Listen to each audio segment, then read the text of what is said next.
ভারী সাউন্ড হয়ে গেছে। ডোর ওরা ঠিকঠাক দেখে না, বেকার। আমি এবার গেলে পরে যখন ওরা বার করে প্রবলেমটা ওদের বলবো, ধরো যে প্রথমবার যখন বলি একটুখানি সিনসিয়ার ব্যাপারটা শুনবে। আগে ঠিক ছিল, আগে তো কোনো আওয়াজ। আমার মনে আছে যে আমরা যখন নিউ থেকে ফিরছি তখনও ঠিক ছিল, দারিংবাড়ি থেকে যখন ফিরছি তখনই আওয়াজ। দারিংবাড়িতে তো আওয়াজ হয়নি। দারিংবাড়ি থেকে জানুয়ারিতে ফিরেছি, তারপরে এই গাড়ি নিয়ে গেছি। জানুয়ারি কবে ফিরলাম? এতে তো গেলাম দারিংবাড়ি। ও দারিংবাড়িতে না, তার আগে জানুয়ারিতে গেছি, জানুয়ারিতে গেছি, তারপর আবার মে মাসে গেছি। ফেব্রুয়ারি, মার্চ, এপ্রিল, মে 4 মাস পরে গাড়ি। ডিসেম্বরের 29, তারপর আবার মে মাসের। ডিসেম্বরের 29 না জানুয়ারি? ডিসেম্বর। দেখি চেপে দিয়েছে, চেপে দিলে ইঞ্জিনের আওয়াজ। তেলটা তো আমার মনে হচ্ছে চেপে দিয়েছে কিনা, কি তেলটা কম লাগবে দেখছি। এতক্ষণে একটা দাগ লাগবে না, গাড়ি তো একদম মাইলেজ ফাইলেজ খুব কমে গেছে। 9.6 মাইলেজ দেখাচ্ছে গাড়ি। তো গাড়িটা ভারী হয়ে গেছে না, টানতে একটা আটকা আটকা লাগছে না।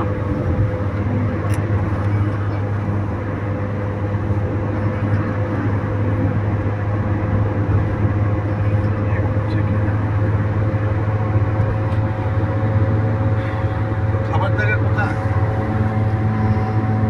60 কিলোমিটার আছে। 8 কিলোমিটার? 7 শোনো ঠিকঠাক শুনি।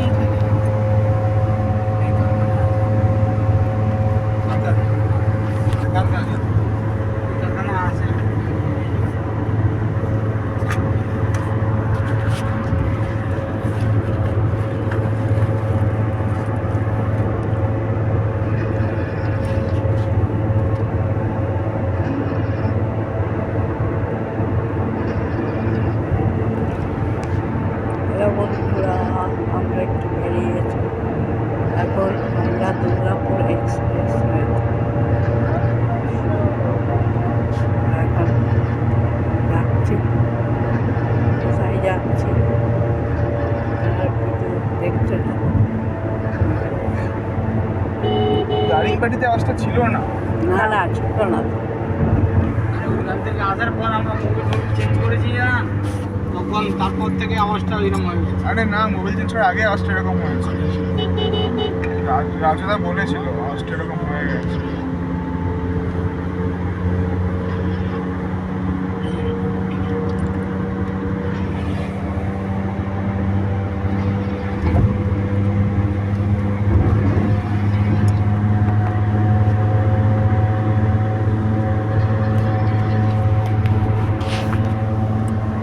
সাইলেন্সার বক্সে জাম হতে পারে, সাইলেন্সার বক্সে জাম হলে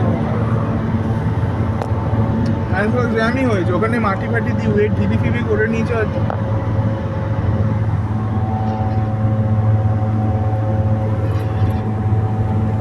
চালাও না গাড়ি একইভাবে পাথরের মতো করে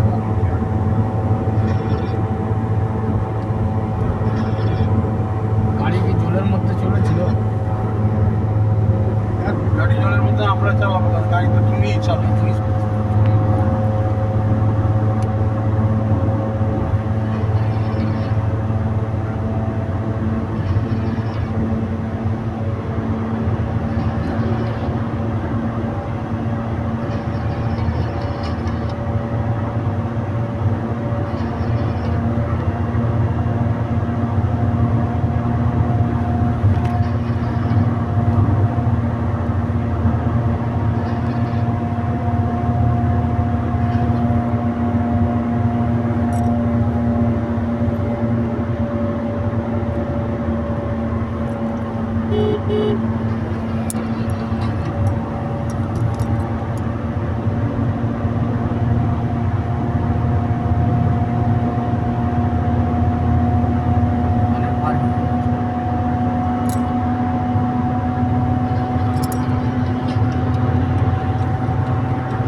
বাসের গাড়ি বাসের মতো নামা হয়ে গেছে। কি বলবো, কিছু বলার নেই।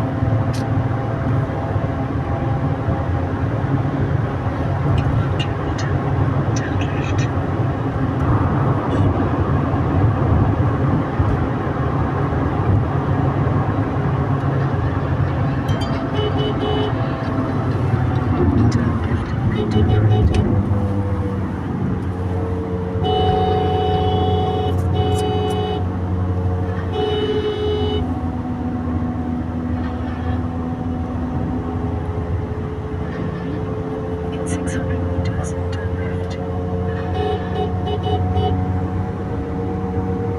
এখানে ইন্ডিয়ান অয়েল থেকে তেল তেল তো পুরো ভরা আছে, তেল ভরা তো। হাওয়াটা দেখতে হবে কি আছে। আমার ঠিক আছে, ঠিক আছে। আর বেকার লাগছে, হাওয়া ঠিক আছে। ঠিক আছে,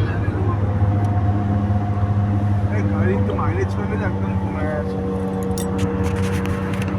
Turn left, then turn right. এই সুইট